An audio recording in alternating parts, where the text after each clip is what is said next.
Ovisaa mungamii muviani wa Kulunga na kuungamia Utandithya kana Kenya National Training Corporation Kntc muwandu Pamela Mutua niwaweta kana uvisi wake wina kianda kinene nthini wa kutwiika na kuikiithya muimi munini na munene nimaunika kwa wiananu nthini wa muvango wa silikali nene wa kwaka masoko na makambuni nthini wa kila kaunti ila sisikanie ta industrial parks. Mutua ingi niwaweta kana nimeutethesya vanene kulunga Thooa wa Museo masokoni ma makambuni ondumwe na matukani ni kana kusesea muimi kuma mokoni ma angangania ivindani ya ngetha. Benjamin Mwaka no kuelesya.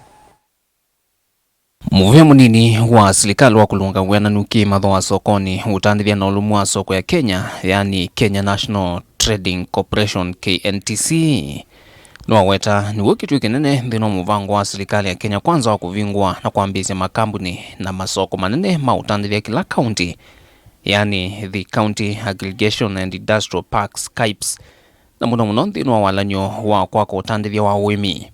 One director mungamii wa Kntc muwandu Pamela Mutua.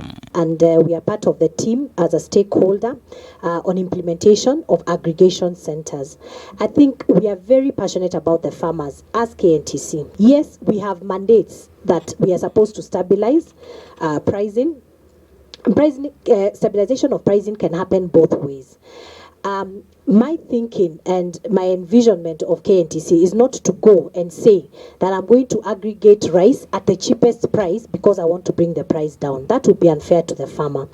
Our price is to look at Pishori as a quality rice and say this is the standard of price for this rice, and we pay that to the farmer until the people who are brokers are buying from that farmer realize that, you know what, if we do not pay that price, the government is going to step in. Niwaweta ta Kntc meithwa maikwatiania na Muvia Utandithya kukunikila utoni wa kila kaunti ki uimi na mimele tona kwikanesa kauntini ii no kana kusevanya mwana wa muimi masokoni kwitene kusiea wasyo ila meuta mausiao ma mimeayo makambunini amokite ma county. We intend to be part of the KIPs, where the aggregation centers will be. We are already working with our ministry on a feasibility study to identify what produce are in each of these counties and what will be the price that we'll be able to go to market with. Our sole responsibility will be to cushion the farmer and not to stabilize the prices by pushing the farmer price down. Muwandu Pamela Mutua havikite mbewa kithimi chanza mabunge Utandithya kutetea uthukumi wa Muvia wa Kntc na muno nthini wa kuthoa siendu kuma nthi syanza wathingilila kitumi kinene cho kwikonya Utandithya ni wa siendu imwe syamba maliu ni kumanwa na univu wa mausiao maliu nthini wa miunda ondumwe na masokoni ma vamusye. Kenya is not self-sufficient in any of these products you have mentioned. Last year, the rice that was imported was over 350,000 metric tons. Local production is ranging between 180 and 200,000 metric tons. Consumption in Kenya is to the tune of 750,000 metric tons. So the fact that Kntc imported rice and we only did 97,500 metric tons does not move the needle.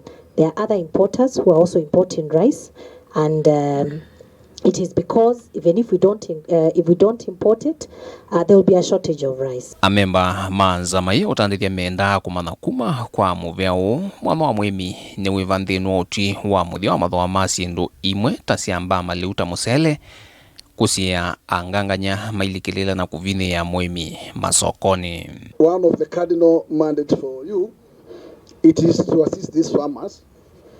I still believe that, in fact, even though the market might be somehow not conducive, do you think that, in fact, it's important to leave them and embark completely with what we call imports? I'm looking at this farmer in Muvia, this farmer in Ahero, and this farmer in all those other areas that are growing rice, who at the end of the day want to sell their rice and be able to get money in their pockets. We are not an importer by business.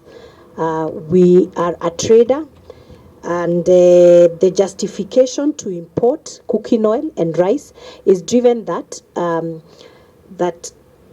as Kenya there is deficit of both cooking oil, rice, amongst many other items, wheat, maize, and others which we are not engaged in. Vilingi wa mauvoku mamusini wa Ilovi nye Nito Benjamin na Mwakam.